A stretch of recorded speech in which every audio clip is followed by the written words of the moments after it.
Olá, meus caros, bem-vindos ao Cantinho do Alan, e hoje a gente vai continuar falando um pouquinho de linguística e de cognitivismo. E para isso a gente também vai abordar um conto da Angela Carter, que também está no The Bloody Chamber. Então vem comigo.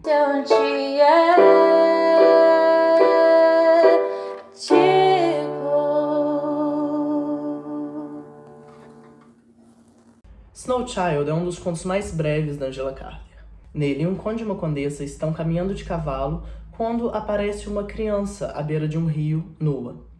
Essa criança é uma menina linda, branca, de lábios vermelhos. E o que acontece é que durante a história, as roupas da condessa são arrancadas dela, como que por mágica, e colocadas na criança. Por fim, a criança fura seu dedo em um espinho, o conde vai até ela a ajudar, a estupra, ela vira uma poça de água e depois ele pega uma rosa e leva de volta para a condessa, já com suas roupas. Embora seja um conto criado de uma maneira extremamente metaforizada, a gente tem essa Branca de Neve construída a partir dos desejos do conde. Ela representa todos os desejos do conde que ele vai acabar estuprando e voltando para sua vida. Então a gente está falando dessa força mental, que eu vou deslocar um pouquinho da teoria feminista, que é por onde a gente costuma criticar a Angela Carter, para falar um pouco de cognição. Mas antes de eu entrar no tópico de cognição, a gente precisa falar do que veio antes dela. E para isso, a gente precisa falar de behaviorismo. O behaviorismo foi uma linha da psicologia que acreditava que o ser humano ele era construído a partir de uma série de comportamentos que eram aprendidos e executados. Assim, por exemplo, a gente conseguia educar crianças para qualquer coisa da mesma maneira. Nós fornecíamos estímulo para ela, depois nós dávamos reforços e, por fim, elas dariam uma resposta. E assim conseguia-se construir qualquer educação. Isso partia de um preceito que nós chamamos de tábula rasa, que era uma ideia de que o ser humano nasce como uma folha em branco, e a educação vai construir tudo ali. A vivência do ser humano vai construir tudo ali, já que não existe nada lá em um primeiro momento.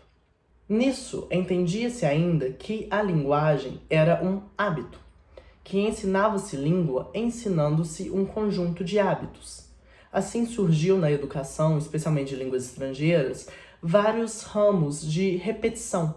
Acreditava-se que se a criança repetisse aquela estrutura da linguagem, ela, por fim, aprenderia aquela linguagem. Mas não é bem por aí. E é a partir daqui que a gente rui o behaviorismo e surgem teorias cognitivistas. Vamos primeiro desintegrar essa ideia de que repetição educa. Vamos pensar um pouquinho nas crianças quando elas estão aprendendo uma língua. Elas aprendem a partir do convívio com outras pessoas, certo? Lá no vídeo anterior, a gente ia falar de uma coisa que chama recursividade e criatividade linguística, que é que com um número reduzido de sintagmas, a gente consegue construir sentenças infinitas. Então, se existem sentenças infinitas e as crianças só têm acesso a um número limitado de input, ou seja, ao que é falado ou escrito para elas, então como ainda assim elas conseguem produzir sintagmas infinitos? Como, com um contato que não é infinito, produz-se a infinitude se a língua é apenas um sistema de repetição fundamentada em comportamentos? E mais, crianças têm contatos constantes com construções erradas da língua. E ainda assim, elas conseguem aprender a língua de maneira certa. Por mais que nós falemos que a gente faz as coisas meio estranhas não está gramaticalmente correto. E ainda assim, as crianças conseguem aprender o que é gramaticalmente correto sem ninguém ensinar. Então não é por comportamento. Então como se adquire conhecimento? É a partir daqui que a gente tem o que nós chamamos de cognitivismo. Vamos começar pela palavra. O que é cognição? Cognição é qualquer coisa relacionada à aquisição, manutenção ou recuperação de conhecimento. E o que é conhecimento? Conhecimento é o processo mental derivado da relação do indivíduo com o seu meio natural e social. Então, se a gente está falando de um processo mental, a gente precisa falar um pouquinho da mente humana. E aqui tem 2 pontos que são muito importantes. O primeiro é o que nós chamamos de teoria da mente. A teoria da mente é aquela que vai afirmar que cada ser humano tem uma mente separada um do outro. Por isso nós temos conhecimentos diferentes, inteligências diferentes, noções diferentes, opiniões diferentes. E se somos assim desde crianças, então é porque não somos uma tábua rasa. É porque existe algo ali que é inato no ser humano.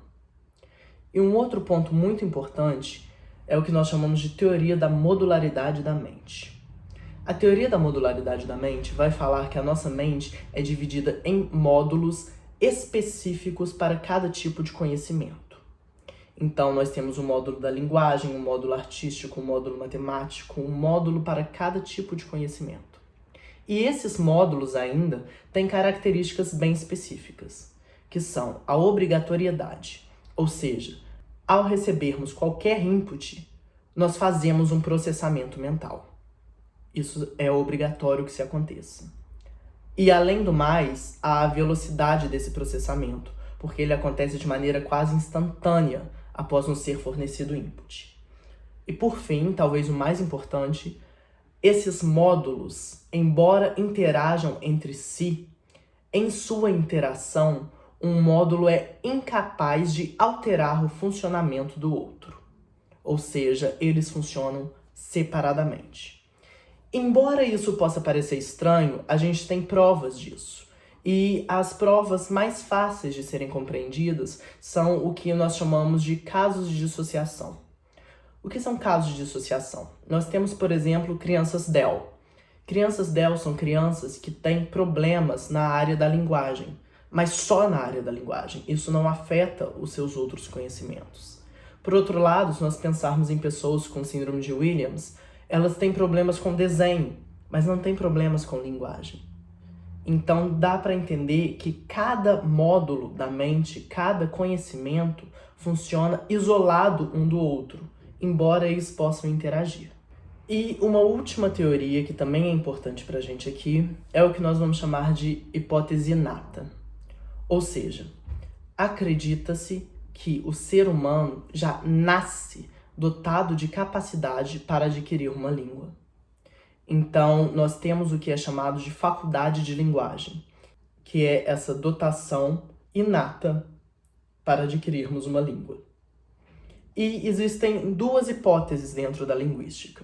A hipótese inata forte, que vai falar que o ser humano já nasce com elementos léxicos e com divisões gramaticais formuladas na sua cabeça e tudo que vai ser aprendido são os sintagmas. E existe a hipótese fraca, que vai afirmar que o ser humano nasce com uma dotação biológica para aprender e adquirir uma língua, mas que isso só acontece a partir da interação dele com o seu meio social e natural. Então, a aquisição de linguagem seria uma associação dessa dotação inata com a interação com o meio social e natural. Aqui a gente pode pensar, por exemplo, nas crianças selvagens, que como crescem isoladas de sociedades, não conseguem desenvolver plenamente a língua, embora consigam aprender. Por fim, então nós temos 2 coisas na linguística que chamamos de estrutura profunda, a deep structure, e a estrutura superficial. A deep structure é exatamente todo esse conhecimento que nós temos na nossa cabeça e que funciona como conhecimento linguístico, armazenado nos nossos módulos mentais. E a surface structure é a produção sintagmática, é a sentença, é o que realmente é falado ou escrito.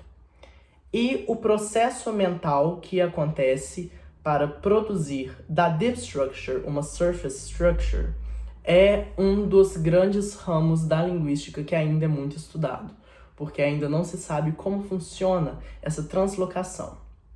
Mas hoje a gente falou um pouquinho de como é essa deep structure, de como funciona esse local na nossa mente, esse módulo mental, no qual nós armazenamos linguagem a partir de uma dotação inata.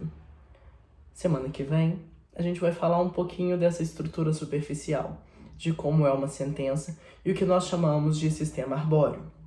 Então, se você ainda não é inscrito, se inscreve aqui no canal, Curte o vídeo, ativa o sininho para saber sempre que sair vídeos do Cantinho do Alan. E lembre-se, tudo se resolve com uma boa língua.